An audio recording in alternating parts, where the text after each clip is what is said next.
प्यारे विद्यार्थियों, संजीवनी सीरीज का 14वां वीडियो देख रहे हैं। वीडियो नंबर 14 है ये 2022-23 एग्जाम के लिए, जिसमें आपका अर्धवार्षिक में भी यहाँ से प्रश्न आएंगे, वार्षिक परीक्षा में भी प्रश्न आएंगे और प्री बोर्ड परीक्षा में भी प्रश्न आएंगे। अध्याय है हमारा संघवाद।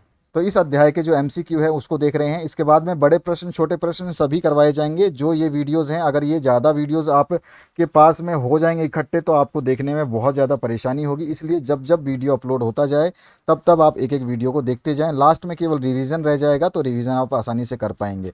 लेकिन लास्ट में आप सोचेंगे कि सारा मटेरियल मैं एक बार में पढ़ लूँ, तो वो आपकी गलती है और भूल भी है। चलिए स्टार्ट करते हैं। यहाँ पर जो प्रश्न दिए गए हैं उनके उत्तरों की। तो बेल्जियम में निम्नलिखित में से किस प्रकार की शासन प्रणाली है? तो यहाँ पर जो आंसर आ जाएगा संघात्मक। तो यहाँ पर जो है आपका बी ऑप्शन करेक्ट हो जाएगा। नेक्स्ट क्वेश्चन जो इसमें पूछा गया है, भारत में वर्तमान में किस संबंध की सरकार कार्यरत है? तो यहाँ पर राष्ट्रीय लोकतांत्रिक गठबंधन सरकार जो है कार्यरत है। उसके बाद जो नेक्स्ट क्वेश्चन की बात करें तो यहाँ पर जो है हमारा विश्व के संगठनात्मक शासन प्रणाली वाले देशों की जनसंख्या विश्व की जनसंख्या का कितने प्रतिशत भाग है? तो वो 40% भाग है। नेक्स्ट जो क्वेश्चन है उसकी बात करते हैं, विश्व के कितने देशों में संगठनात्मक प्रशासन प्रणाली पाई जाती है? तो ये 25 देश जो हैं जिसमें संगठनात्मक शासन प्रणाली है।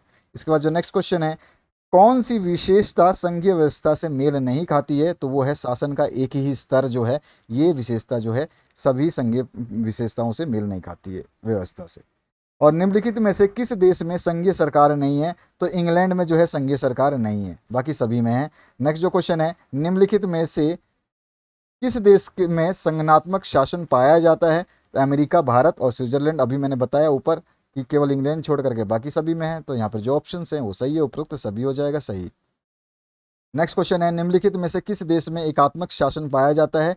तो आपका सभी के सभी जो ऑप्शन है यहाँ पे सही है। एकात्मक शासक यहाँ पे एक आदमी का जो है सत्ता चलती है, तो यहाँ पर जो है उपरोक्त सभी सही हैं। इसके बाद जो नेक्स्ट क्वेश्चन है यहाँ पर बात करते हैं श्रीलंका में कैसी शासन व्यवस्था है? तो इसमें भी एकात्मक जो है शासन व्यवस्था है। इसके बाद जो नेक्स्ट क्वेश्चन है इसमें पूछा गया है किस विषय का संबंध संघ सूची से है? तो यहाँ पर प्रतिरक्षा, संचार और विदेशी मामले सभी के सभी शामिल है। इसके बाद जो नेक्स्ट क्वेश्चन है, किस विषय का संबंध संघ सूची से नहीं है? तो व्यापार का जो है संबंध संघ सूची से नहीं है। इसके बाद जो नेक्स्ट क्वेश्चन है, किस विषय का संबंध राज्य सूची से है? तो उपयुक्त सभी जो है यहाँ पे सही हैं। और किस विषय का संबंध जो है समवर्ती सूची से है? तो यहाँ पर शिक्षा, विवाह और मजदूर संघ ये सभी सही हैं। इसके बाद जो नेक्स्ट क्वेश्चन है, किस विषय का संबंध समवर्ती सूची से नहीं है? तो यहाँ पर जो है आपका रेलवे सेवा समवर्ती सूची से कोई लिंक नहीं रखता। नेक्स्ट जो क्वेश्चन है, यदि समवर्ती सूची पर केंद्र और राज्य सरकारों के कानूनों में टकराव हो तो क्या हल होगा? केंद्र सरकार का कानून मान्य होगा।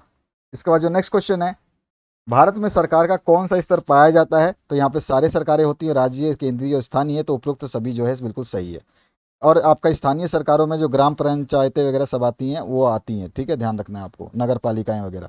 इसके बाद जो है आपका भारत में राज्यों की संख्या है, तो भारत में जो राज्यों की संख्या है इस ऑप्शन के हिसाब से 29 है।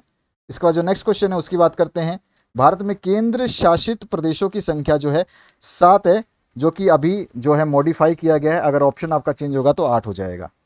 इसके बाद जो नेक्स्ट क्वेश्चन है, राज्य पुनर्गठन आयोग की रिपोर्ट को कब लागू किया गया? तो ये 1 नवंबर 1956 को लागू किया गया था। तो यहाँ पे जो हमारा ए ऑप्शन करेक्ट हो जाएगा। अच्छा, भारत की राजभाषा कौन सी है? सभी को पता है, हिंदी है। नेक्स्ट क्वेश्चन है, भारतीय संविधान की 8वीं अनुसूची में कितनी भाषाओं को अनुसूचित किया गया है? तो ये 22 भाषाएं हैं, इसको ध्यान रखना, ये बहुत इंपॉर्टेंट क्वेश्चन है। इसके बाद में भारत में हिंदी कितने प्रतिशत लोगों की मातृभाषा है? तो 40% लोगों की मातृभाषा केवल हिंदी है। इसके बाद जो नेक्स्ट क्वेश्चन है, इसमें भारतीय संविधान में हिंदी के अतिरिक्त अन्य कितनी भाषाओं को अनुसूचित भाषा का दर्जा दिया गया है? तो 21 अन्य भाषाओं को जो है अनुसूचित भाषाओं का दर्जा दिया गया है। नेक्स्ट जो क्वेश्चन है, इसमें संविधान के अनुसार सरकारी कामकाज की भाषा के तौर पर अंग्रेजी भाषा का प्रयोग कब बंद होना चाहिए था? तो ये जो है सन 1965 में बंद होना चाहिए था, लेकिन ऐसा कुछ हुआ नहीं। इसके बाद जो है, भाषा के आधार पर निम्नलिखित में से कौन सा दुनिया का सबसे ज़्यादा विविधता वाला देश है? तो सबसे ज़्यादा भाषाएं जो है भारत में है, विविधताओं का प्रदेश है भारत। उसके बाद जो नेक्स्ट क्वेश्चन है, भारतीय संविधान में 73वां संशोधन कब पारित किया गया? तो ये सन 1952 में किया गया था। उसके बाद जो नेक्स्ट क्वेश्चन है, 52 नहीं 92।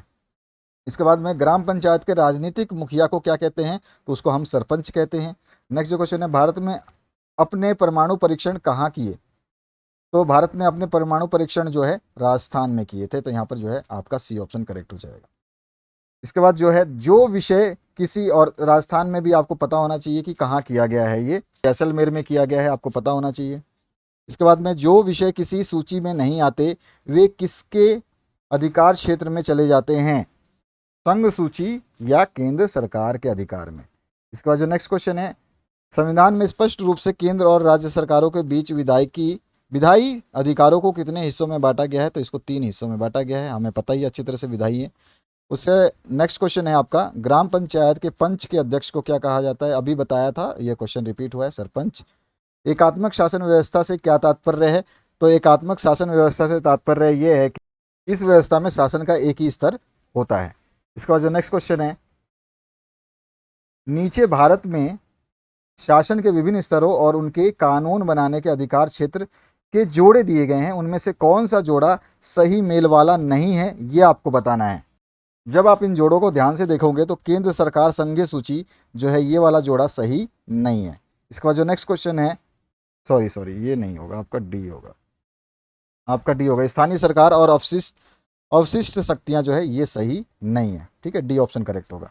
नेक्स्ट जो क्वेश्चन है, नगर निगम के प्रमुख को क्या कहते हैं, तो नगर निगम के प्रमुख को मेयर कहते हैं, ये कई बार पूछा गया है।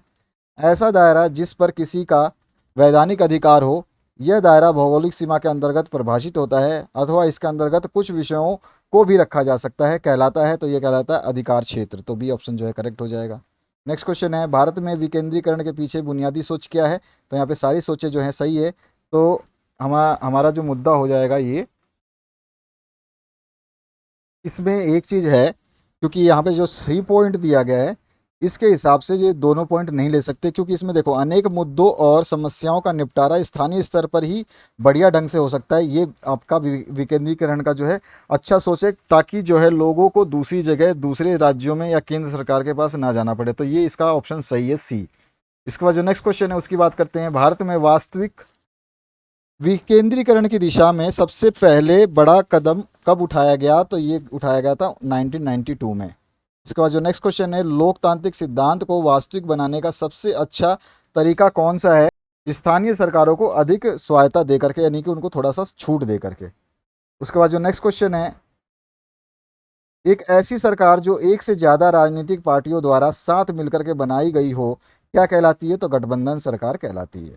इसके बाद जो नेक्स्ट क्वेश्चन है, जब केंद्र और राज्य सरकार से शक्तियां लेकर स्थानीय सरकारों को दी जाती हैं तो इसे क्या कहा जाता है, सत्ता का विकेंद्रीकरण कहा जाता है। इसके बाद जो नेक्स्ट क्वेश्चन है, नगर पालिकाओं और ग्राम पंचायतों के लिए लगभग कितने लोगों का चुनाव होता है, तो लगभग 36 लाख लोगों का चुनाव होता है। उसके बाद जो नेक्स्ट क्वेश्चन है, पंचायत समिति का गठन कैसे होता है, तो कई पंचों को मिल करके पंचायत समिति का गठन किया जाता है, सी ऑप्शन जो है करेक्ट हो जाएगा।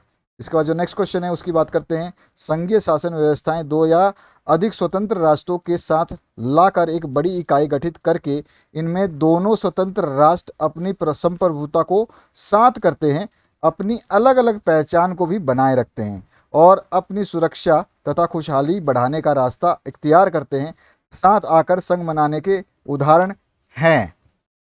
तो यहाँ पे देख लेते हैं ऑप्शंस, आपके 4 ऑप्शंस, यहाँ पे ऑप्शन सही हो जाएगा संयुक्त राज्य अमेरिका, स्विट्जरलैंड और ऑस्ट्रेलिया, ये बिल्कुल सही हो जाएगा ए ऑप्शन, ठीक है।